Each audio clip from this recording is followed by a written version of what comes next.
everybody. I am Dr. Cindy, your host of the Positively Altered podcast. I am a chiropractic internist and nutritionist. And here on the podcast, we love to discuss all things health related, physical, spiritual, emotional, financial. You pick it. If it's related to health, we want to talk about it.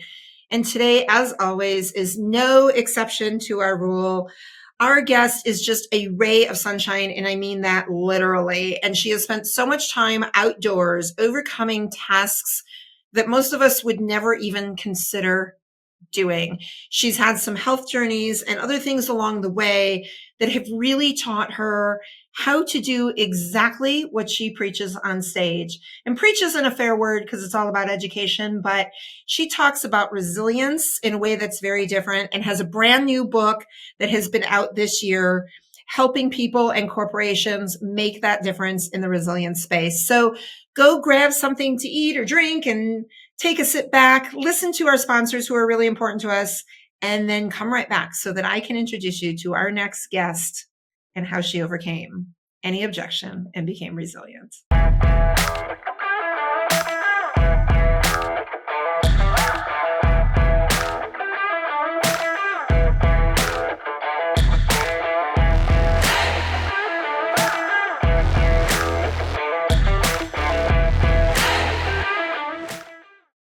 Hello, my name is Heather Lord, and I am the COO of Professional Health Products. Cutting corners is an all too common practice in the dietary supplement industry. When my father founded Professional Health Products, he sourced the cleanest, most biologically active ingredients from around the globe. Today, that commitment remains, which is why the finest healthcare practitioners, like Dr. Cindy, have trusted us for more than 40 years. We oversee the entire process in our manufacturing facility, from sourcing and formulation to manufacturing and labeling. Today, we offer over 300 unique products that can be tailored to the nutritional and homeopathic needs of each individual. Most recently, we launched a proprietary genetic test, allowing our practitioners to get even more dialed in to their patients' health. To learn more about Professional Health Products, please talk to your practitioner or visit our website at phpltd.com. Today, your life is going to be altered. I'm Dr. Cindy. Welcome to Infinity. We have worked hard to create an electronic claims website that is simple and user-friendly. This is the public side. You can log into your personal web portal here. This is your dashboard. You can personalize it to your liking here. Our main focus has been to allow you to submit and edit claims as easy as possible. You will find our claims editor and claims processing is simple to use and straightforward. Our quick action bar is where you can find your most important information. Most of these icons will take you directly to the claims the number represents. You can easily view if you have any messages in your inbox of any unread alerts by looking for these blue numbers. To view the rest of our training videos to get the most of your Infinity experience, click this icon. We hope you find this web portal simple and easy to use. Thanks for letting us serve you.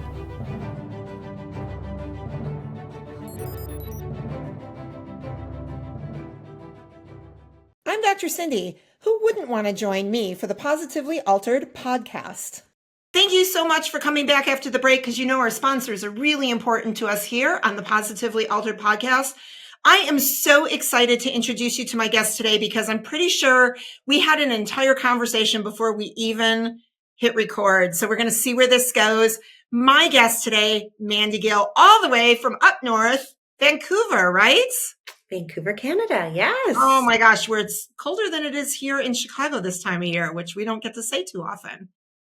We had bear poop in our backyard this morning. So Yeah. you got the bears walking around. There was a coyote on the run this morning. It's wild, as most would imagine. And you say that like that's commonplace, that the bears are in the backyard. The bear poop is in the backyard more than a bear. It's probably a little safer as long as you're not touching it or walking on it. Okay, fair enough. Let's shift. I don't know that I want to have an entire conversation today about bears, but I do want to talk about famous people. And that's a weird segue, right? From bears to famous people. But your background is in media, correct? Tell me how you got started in the media space. I was failing miserably in post-secondary, so university, doing my Bachelor of Science, hoping to go into marine biology. And I remember my parents sitting me down. I mean, my parents are divorced, but they were like, oh dear, this is really serious. We need to come together and sit at the kitchen table and have one of those stern conversations.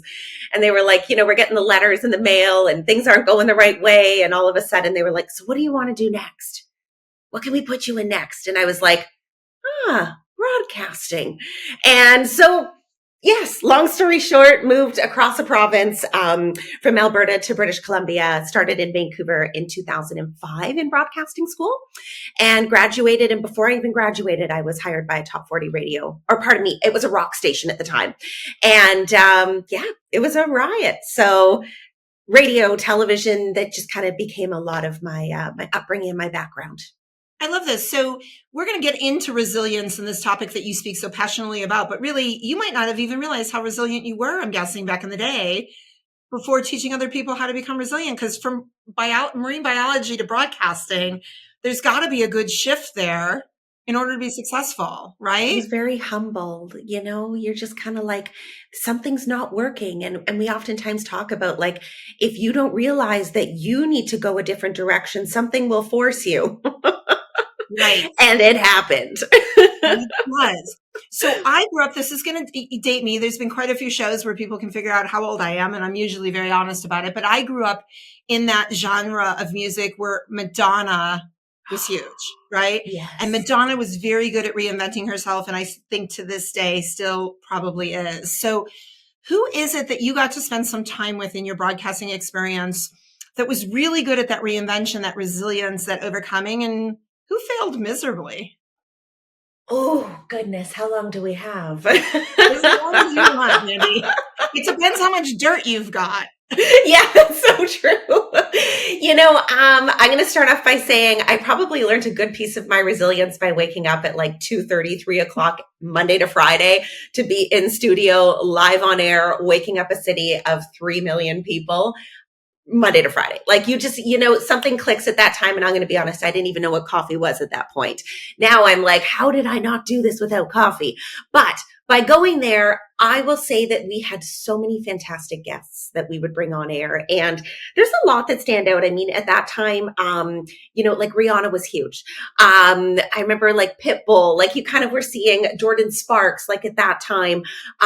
Lady Gaga was up and coming. Of course, Just Dance had come out in 2008 with Akon. And I'm really grateful to have had those opportunities. And I got to witness, I tell this story about Lady Gaga, how she came in with like the rhinestone glasses and, the big cane, and she's walking down the hallway and everyone's kind of like, what in the world is happening here? But we see her as she is today, and she is probably one of the most incredibly resilient individuals that I've ever met. You spoke about Madonna and reinvention.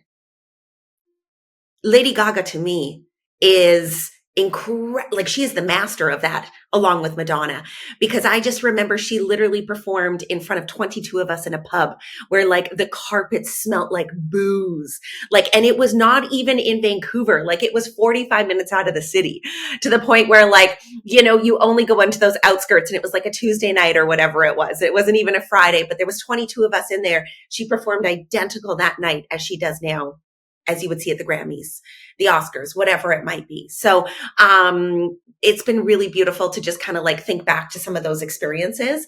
Now I'm trying to also think of somebody who really dropped the ball. That's the dirt we're really looking for, Mandy. Oh my goodness. Oh geez. Okay. I might come back to that by the end of this podcast. That's not a hook for those listening. Okay. It's just the ability to be creative and think, I want to make this good, and I'm sure there's a couple I'm going to come up with. Okay. We're going to let that sit for a little bit.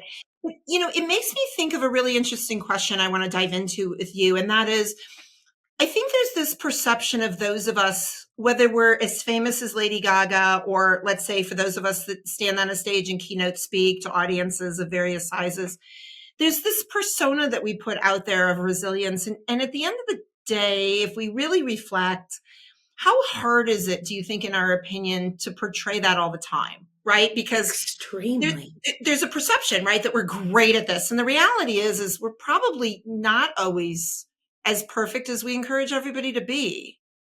And I think why it becomes something that we're so passionate about is because we've probably failed many times.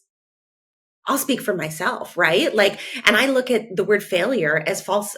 Like, I mean, it literally is your first attempt in living, right? Like, if we look at that, like, we have to go through those moments where we have to tap in even on a deeper level to what resilience is, because I chat with a therapist most recently in the summer, and she was saying, resilience is really easy when everything's going right. We wouldn't be experts in this field if we didn't hit the other side of what it feels like for things not to be going right and discover what resilience really, really requires and why it is so important as something that we can continue to strengthen. And why do you think we get so tied up in that word right? Because if something happens to us, and let's not label it, just something happens to us, why is it so hard to perceive that as just the next step on the journey of where we need to get to versus it being the right thing or the wrong thing that happens? I think it's just, we get these thoughts in our mind, right? Where it's everything's going great, things feel right now. And then all of a sudden it's like this obstacle. And it's right in the middle of what you were hoping to see on the other side that now no longer is possible. And I think it's just that attachment to like what could be, what should be. But really, is that life? Not really. I mean, whatever higher power anyone wants to believe in, I always get reminded, like, if you want to make that higher power laugh, tell them your plan. Right? Like, it's not real. Things are going to happen. And so I appreciate where you're asking this because it is so true. We think that the path is easy. We think that the path is straightforward. We all have seen probably that diagram where it's like, here's the path to actually getting to success. And it's like all the like squiggly lines in a row. And you're like, thank you. I'm not alone. And unless we talk about these things, people think they are alone because they're like, why am I not getting there faster? Why is this so challenging? And I just want to say from my passion within resilience, it's helping people to see, like, I think 80% of the time, I'll revert to an app that I work through with a bunch of clients through. 80% of the time, people want to quit when it's really hard. Mm-hmm. But that's when resilience grows. Mm-hmm. Right. And isn't there success on that journey at that hard spot? Like, to me, success isn't always the end result, right? There can be levels of success along that squiggly line that we're all over the place in order to get to the goal that sometimes we forget to recognize. Yeah. And I think that's like a celebratory like piece, right? Like, we got to celebrate that. Even if you're not at quote unquote the finish line, you can celebrate the success every step of the way. Yeah. For me, the finish line is my very last breath. I'm not sure there is a finish line, right? I'm not sure I ever like that there is that. Yeah. So tell me, you mentioned the app. Tell me about this app. I want to hear how this came to be and why it's so important and how it helps people. Yeah,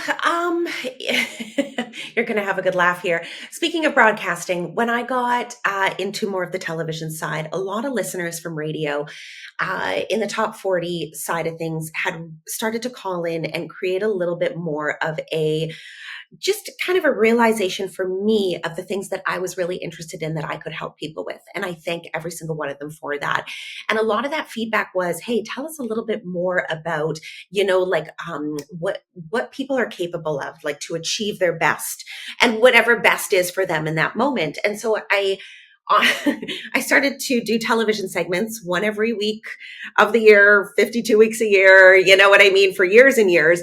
And they were television segments, national television. And I would help people either through fitness, nutrition, like mindset, those types of things. And people were coming to me as listeners and viewers, and they were saying, can you help me with X? And I was like, no, I can't, because I don't have a resource to do so.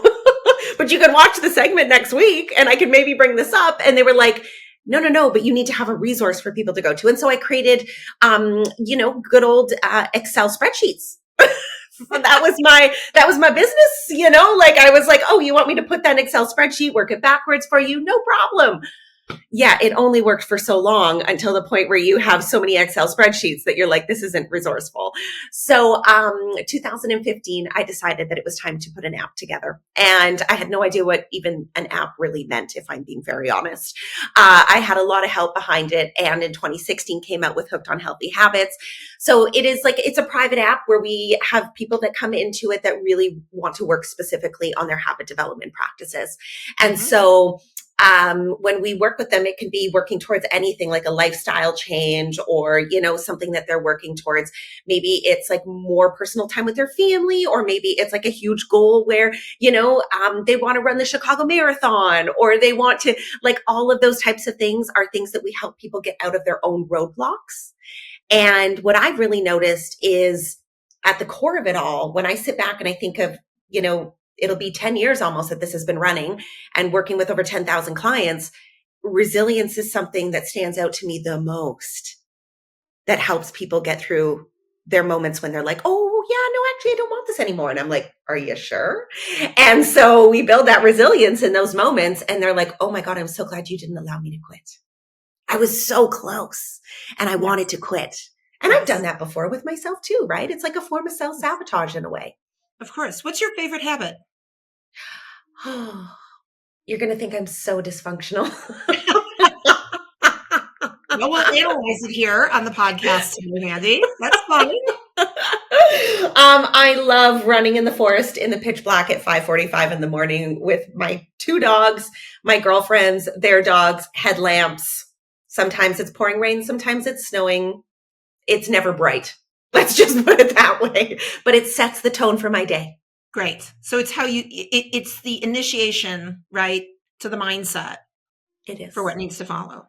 Yeah. Great. What's the hardest thing you've ever overcome?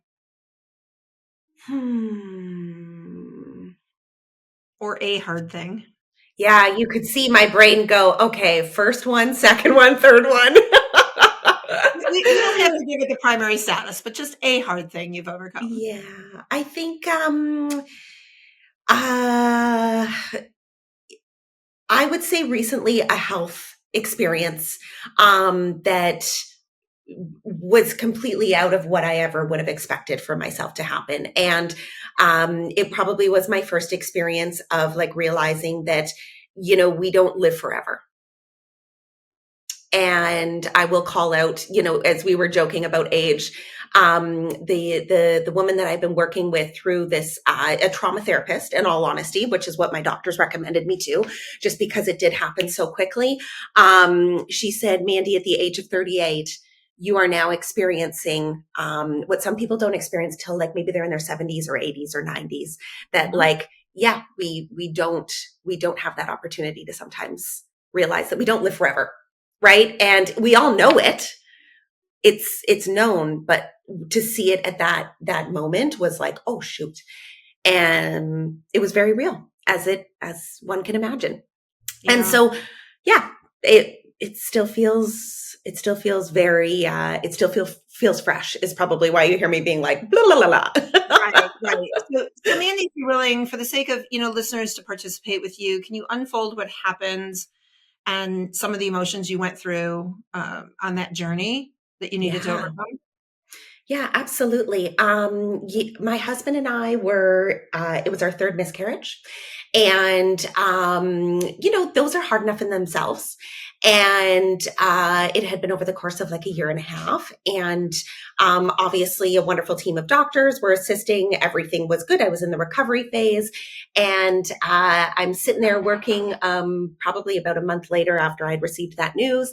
And everything had, medically been taken care of. And next thing you know, I start to have a bleeding experience that I knew was not normal. And I stood up and I was like, oof, this is very not normal. And we actually were having our house renovated at the moment. And there was gentlemen that were working and putting on our tiles in our floor. And I walked out of the office and they looked at my face and I was like, I gotta go. And I drove myself to the hospital, thankfully 10 blocks down from our house. And I ran, quote unquote, parked illegally, if I'm being very honest, in front of emergency, walked myself in, and immediately they recognized that there was an extreme emergency. So I had lost 4 liters of blood by the time they were able to get it under control. And we know as women, our bodies are, that's getting towards truly like what our blood volume is. They diagnosed it as what is called a uterine AVM. So there was, a blood supply that had been going to what would have been the fetus that unfortunately had been nicked of some accord. And it didn't heal. And it had actually created what was a balloon on that site. And at any point in time, when I asked the doctors about it, they said it would have happened at any time. And we're just damn lucky that it was 10 blocks away from your house, because I actually knew when I felt that experience in my body, I don't want to speak in a way that I don't think emergency crews could have gotten here that fast, but I knew that I could actually get there faster. Mm-hmm. Yes, absolutely. And you listened. You listened. My gut. My parents are still like, you drove? I'm like, oh yeah, I drove. Yeah. And what did you walk through, knowing that you teach people about resilience and overcoming? Oh, what kicked in for you at that time that you're grateful for? And was there anything, and I hate the word failure, but anything that challenged you where you thought, you know what? It was a great also life lesson in order to not hopefully ever do that again, right? But just for the next challenge that comes up, the learning experience to be better at this. Yeah, no, I think you asked first about what I'm grateful for, I believe, through my experience. And I don't know if this has anything to do with resilience. However, what I will say is in that moment of extreme shock and scarcity of what was happening so fast, there was a feeling that overcame my body. And all I felt was very calm in a moment of such chaos that was happening around me. And I had like this calmness, and I knew that everybody that I had needed to tell in my life that I loved them, that I did. Mm-hmm. And that to me was like a pretty, I've never experienced that in my life before. And so I think just living life to the fullest in the moments that we can was something that really echoed back to me when I thought of that afterwards, and I could be less emotional about it because I'm saying it in convo right now. But again, there's been some work that's happened behind the scenes to get to this point. And what would I do differently is, it took patience. Mm-hmm. And as you know, I'm going to say, people even listening to this podcast, like I would consider, if you're listening to this, you're a high achiever. You're somebody who likes to be, able to be a high performer as well, even if you don't feel like you're achieving in moments. And it was hard. I probably took the whole summer off. And when you work for yourself, damn, that's hard, long story short, it was the only option I really had to heal. And I surrounded myself with so much love. Our families were here. Our friends were here. There was really not a day that we didn't have ourselves surrounded by love and support. And yeah. It's beautiful. I share, some of my audience may know part of my story, and there's a lot that probably don't, but my daughter, who's now 23 years old, came to me 10 and a half weeks early through an emergency C-section because I had something called HELP syndrome, which is hemolysis, elevated liver enzymes, and low platelets. And I was basically bleeding to death. And I never felt good through the entire pregnancy. I was sick. And I don't mean sick like, little nausea, tired, the typical, right? Yeah. Really sick, pain, discomfort. Sometimes it was a struggle to get out of bed. And the morning that she was delivered the next morning at 7 o'clock in the morning. But the morning I was having what I had to listen to was a nosebleed for 45 minutes that I couldn't stop. And my blood pressure was 190 over 110. I was laying on my bathroom floor bleeding to death. And when I went to the hospital, and at that point I had called my husband at the time and said, we got to go. And I'm the first one to go, keep me out of the hospital based on the way I practice and the things I do. It is an emergency room because it should be an emergency. Yeah. Right. And they had used the words next step was seizures, coma, and death, and transported me to, a different hospital so that the delivery would happen and I could stay with the baby. And long story short, she's 23, she's flying airplanes, she's beautiful. Yes. There's a longer story and there's a longer. We know the good. Yes, but this was so Good, but real. to your point, I stayed in the NICU with her for 7 weeks to the day. I didn't pay a bill. I didn't return a phone call. I didn't see a patient.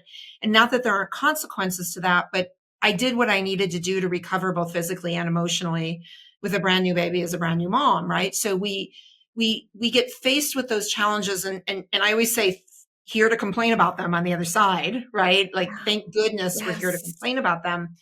But so many cool gifts came out of that experience, right? And I can see it even on your face as we're talking, like the the the benefit, as weird as that sounds, to those negative perceived events are so truly amazing when we pay attention to them. They can really be life altering.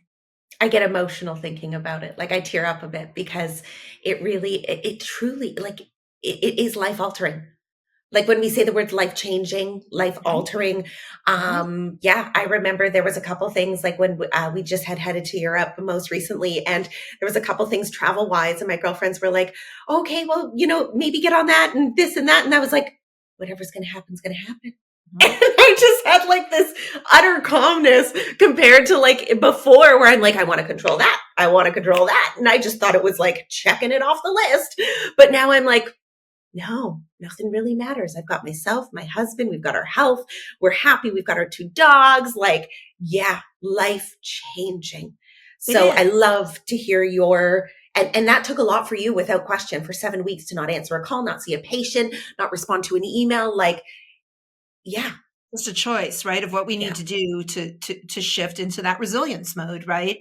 And it's it really is a beautiful thing. And I think sometimes, and I've had challenges since then, that one's, 23 years ago, but when it comes back up, I'm so grateful, right? For that opportunity. Not that I wish those things on anybody we come into contact with, but it's almost this, I almost love to tell people it's a bring me attitude. Like, bring it. Come on, just bring it. Give it to me. I got this.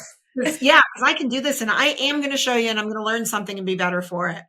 Now, I do have to ask you though, because you do so, in my opinion, and this is just my perception, you're going to disagree with me. You do some crazy stuff, right? By choice. So like that story, no choice happened, you took it, you did something great with it, but you're doing things like that you don't actually have to do, Mandy.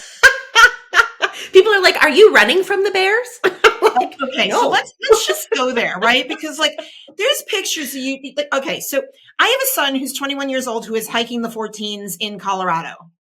Okay? And I don't mean the trails. Okay. I mean, the ice, the picks, whatever the equipment is. Yeah. And I always joke that I'm like, all right, dude, have fun and send me proof of life. So that's the joke, because I get the proof of life picture when he doesn't plummet to his death. And he's like, it's the most awesome, exhilarating thing on earth. And I think he's absolutely nuts, right? And you're doing stuff like this, Mandy. Why? What drives you to the danger? And where does the passion and the resilience to like do the next bigger, faster, longer run or mountain? Like, I think there's like, I'm glad you got a therapist somewhere somehow. I'm going to recommend you go more regularly. I don't get it. Okay, it's interesting. I was actually just having a conversation about this right before this. So yes, these are great topics. First of all, I'm going to preface and say that by all means, very open and honest that where this drive and desire came from was in my late teens. I was like I do feel many women, and we're talking more about this, but go through or have gone through is I was going through an eating disorder.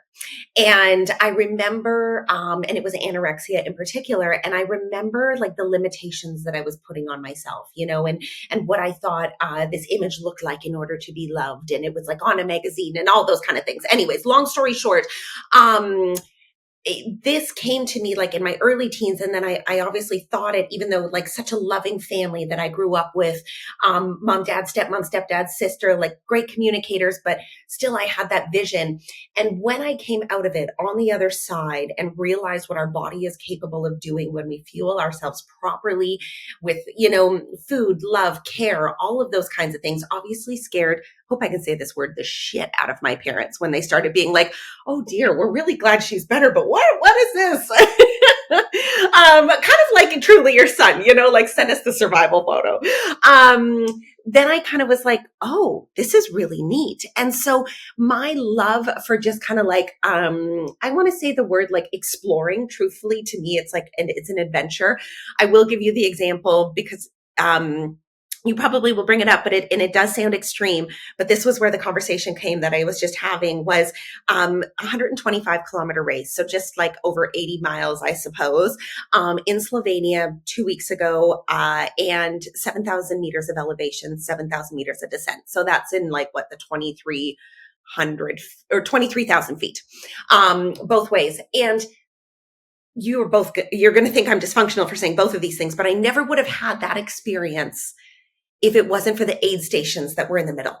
Mm-hmm. Like there is such a love for exploring a country, for exploring a spot that I would likely never see unless I had these support ways. And I look at it and I'm like, I love to think, yes, climbing in Nepal, all of these types of things, none of this happens without support. None of this happens without preparation.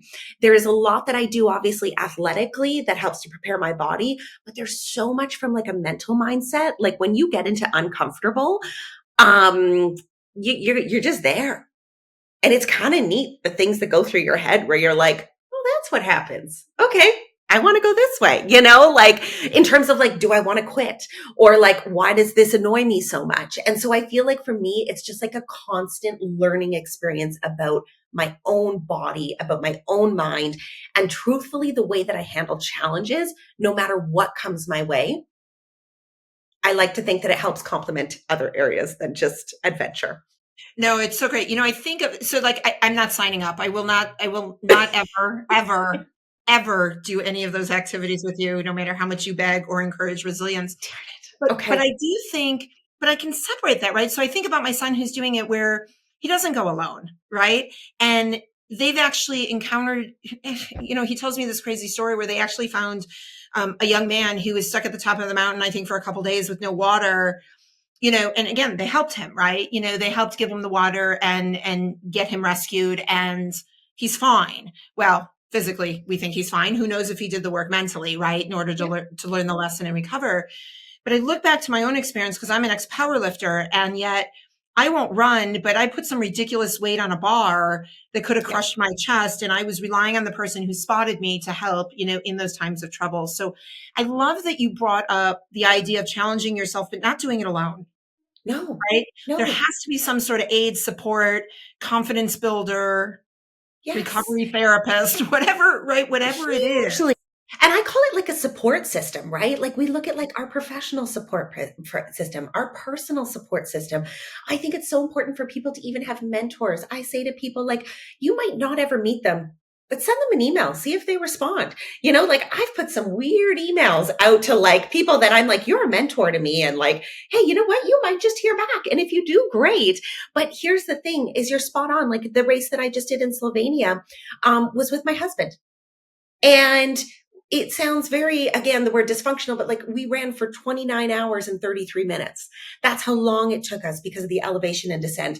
But like, I'm like, oh my God, we came out of it. And we're both like, we crossed a finish line, but I'm like, oh my goodness, we also spent that amount of time together and we still love each other just as much. Like that is resilience, Mandy. That right there, I think. If we didn't go through enough this year, let's just put it that way. Yeah, I think that's the true heart of the story right there. It has nothing to do with the country or the mileage. It's the fact that the two of you still actually speak to each other post that event.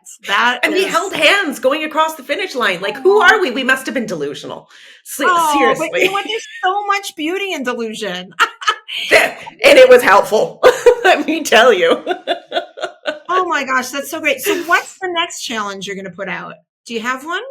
No, you know what? I'm about 2 weeks after it. And it's cute. My girlfriends have been asking too. And I'm like, I'm excited to be home for like a little bit of the season.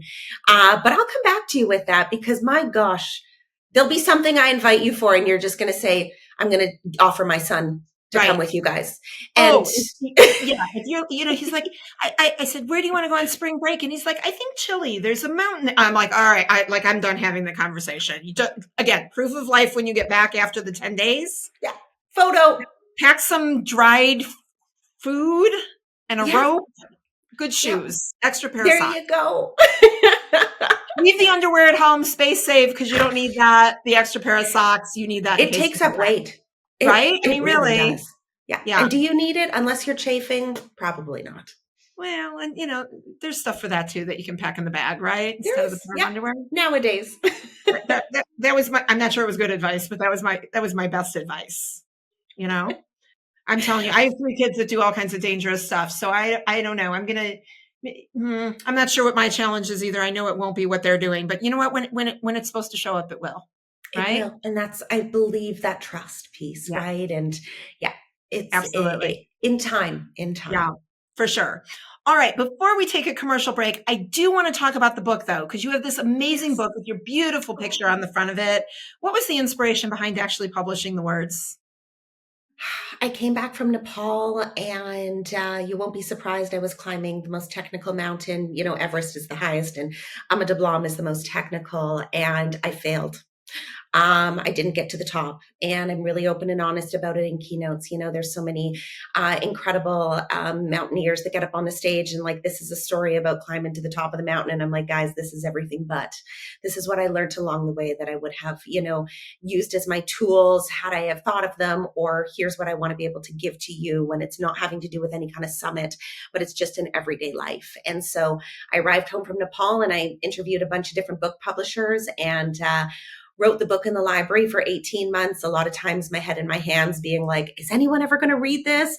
And, January 7th, it came out and it bestseller in business and entrepreneurship. So I'm really grateful for, it landing, to be honest with you. You just put your heart and soul into something. And I talked so personal about my experience and my family and my love for life and, things that I've done wrong and things I wish I'd done differently that I hope to help other people.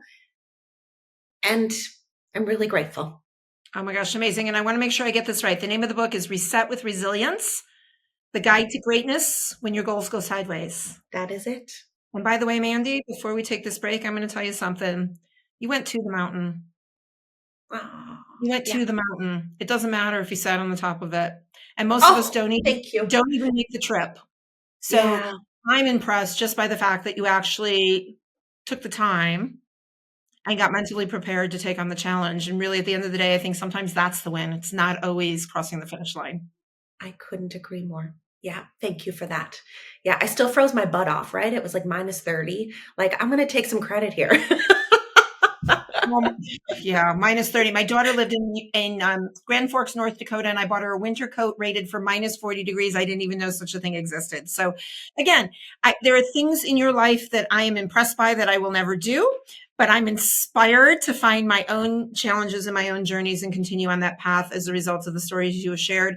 Mandy, will you hang tight with us for a few minutes? I want to ask you some fun questions just to see where they land.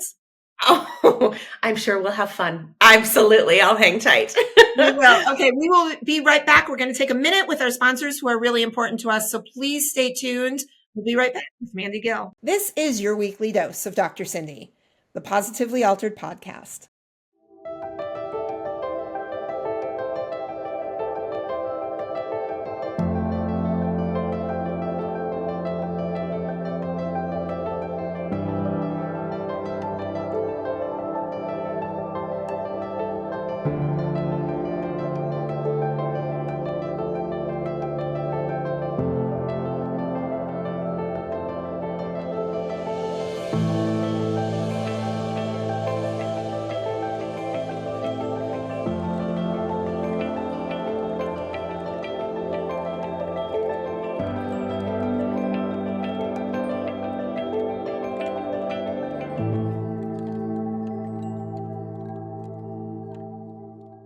Stop. Hit that follow button now and spread the love with Positively Altered. Welcome back to the Positively Altered podcast with my guest, Mandy Gill. We forgot to mention who the worst guest is that she ever had, and she threw herself under the bus. So I did. Here's a quick little blurb on why Mandy was her own worst guest. Is so ridiculous. When I had a Bernese, I did a television segment with him and I brought him on and he nearly pooped live on air on television in the studio. So I ran him off to the side to get him down the elevator downstairs. He just had stage fright. It was too many lights. It's a natural. See, I would have leaned into that, Mandy. Like, here's a healthy bowel movement to relieve the stress that you're feeling, and it's okay if you poop in public if you have to. I have to say, I don't know if we would have gotten invited back. Welcome back. We are with Mandy Gill at the Positively Altered podcast, and we have to rename this. I'm going to tell Julie, who's behind the scenes. It's really not the rapid fire questions. It's the not so rapid fire questions, because I don't rattle them off and people think about their answers and then I have to comment for 27 minutes afterwards. So we're going to just ask questions and see where it lands. All right, Mandy, this might be a fun one because I know you've been lots of places, but what is one place on earth you have never seen you would love to go be? South Africa. Okay. Anywhere in particular? No, I just want to, I'm a huge animal lover. And as many summits as I talk about, I want to be amongst that energy of those animals. What's your favorite animal? Oh, truthfully, dolphins, which I don't think I'll find there. Wrong part of the world, Mandy. You know what? We're going to send you a map with a location of where you can see dolphins so that you can reconstruct your next vacation. We're going to help you. I can figure out a trail map, but I can't figure out where the dolphins are. All right. I think there are resources that we can dig up to help you with that. We're going to make that our mission today, to get you on track. Yeah. Okay. Or we'll just send you a stuffed dolphin to take with you when you go traveling, and then, you can just pretend. That works as well. All right. What is the weirdest food combo that you eat that you love? Oh gosh. I put very dark chocolate ice cream with like truffles in it, mixed with Cocoa Whip, and then I'll throw granola on top and almond butter and probably some berries from out in the garden. And my husband's like, "Are we having dinner tonight?" And I'm like, "What are you having?" So it's very random, but it's like my dessert combo. See now, okay, that gets me going. Ready? Let's debate this. Who is it that designed the fact that there's dinner and that there's different foods for dessert and there's foods that's breakfast? Like, why can't we have spinach for breakfast and ice cream and milkshakes for lunch? Right? Like, who came up with these? I mean, I'm sure the cereal company probably inspired breakfast cereal foods, but like, why is ice cream not good enough for a meal? I figure that I'm an adult. I pay a mortgage. I got a car. I've got some things that I've made some good decisions on. I run a business. I try to help people. I try to think I know a lot of things that I try to, research and talk about. And I'm like, I'm going to eat ice cream for dinner. And that sounds like a great idea. And then, when I'm out running at 5:45 the next morning and the girls are like, "Why is your stomach so bad this morning?" And I'm like, might have been the ice cream last night. Okay, so here's what I'm suspicious of. I'm not so sure it's bear poop that's out in the backyard. I think Mandy's using the bears as a cover. I do. Can't prove it, too far away from you. But if I ever make it up into your neck of the woods, I'm gonna source that and send it into the lab. Oh, you are a brave woman. Listen, poop is one of my favorite conversations. I love talking about poop. That's true. Poop doesn't ever scare me. Yeah, it's interesting. I was on Instagram, which is where I get all my good medical information these days. And I'm just pausing for the laughter because that's not really accurate or true. But there was some influencer, I didn't care enough to really remember who he was, but he was demonstrating the health benefits of an all-natural ice cream versus a not so good for you salad dressing. And he was comparing the ingredients to show that actually, if you were going to make a healthier choice, the all-natural ice cream, which again, when we say all-natural, I don't think we pull it off a tree in the backyard. But so there's some debate on the natural, but the ice cream was actually a better choice than a salad with this particular salad dressing. And he convinced me. Did he? Yeah, and I do dairy-free ice cream on occasion, but yeah, I thought, well, let's see, salad, ice cream for dinner. Ice cream. To your point. You know what? He's onto something.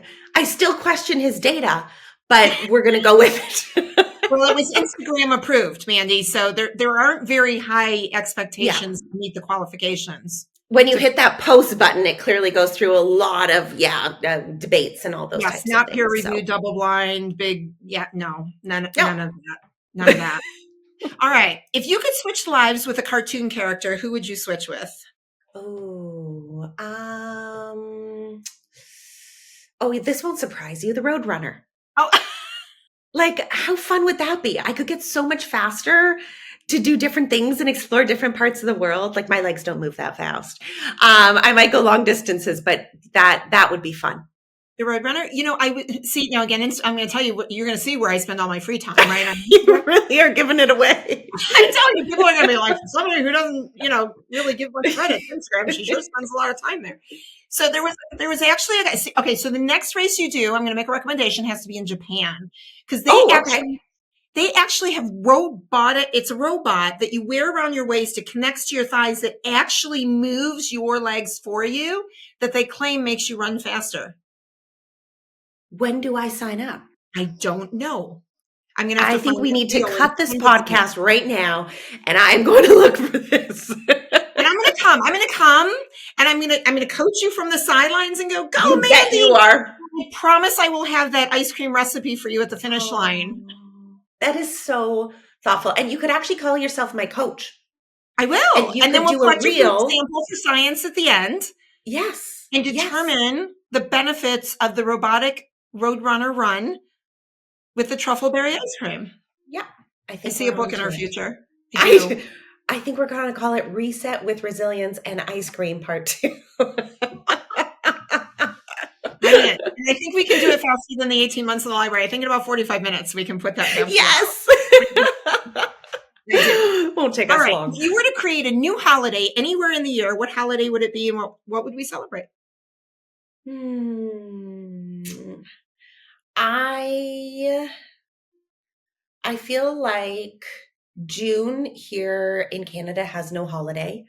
And I really don't enjoy that because I always like at least a 3-day weekend, once a month. And so I would create a holiday in June, that is like a stat holiday for everybody, because I think everyone would just be happier in life. And I would suggest people like get outside, because that won't surprise you. But like, just like move their bodies, whatever the heck that they want to do, go for a walk, go do anything. Yeah. I mean, again, I'm an animal lover, so immediately I'm going to go to being like, let's make it something about animals. But I'm going to suggest June. That's as far as I'm going to go, just because I feel like we need a stat in June. So we're going to pick a day in June and we're going to rename it Mandy's Movement Monkey Monday.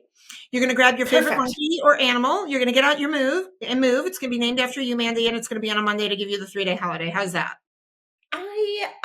Honestly, I'm ready. Good. It's a Canadian and U.S. holiday. We're going to cross borders. Yeah. Because I want that holiday too. I'm not sure I'm going to pick the monkey, but we'll negotiate later. And I think it's going to be, we should put in for that. Again, Julie behind the scenes, we're going to apply for that to be an official holiday. She gave us some thumbs up over there, so that's perfect. Thank you, Julie. Yeah, and we're just weird enough in Illinois to actually approve that. So you never know. Well, then I might come down to you. You are welcome anytime, Mandy. Anytime. You just say you're coming and the door is always open. Mandy Gill, what was your favorite thing about doing the podcast today? Getting to know you both. Getting to know you, getting to know Julie more. I get to see the wonderful things. Julie has been in touch for like the last year.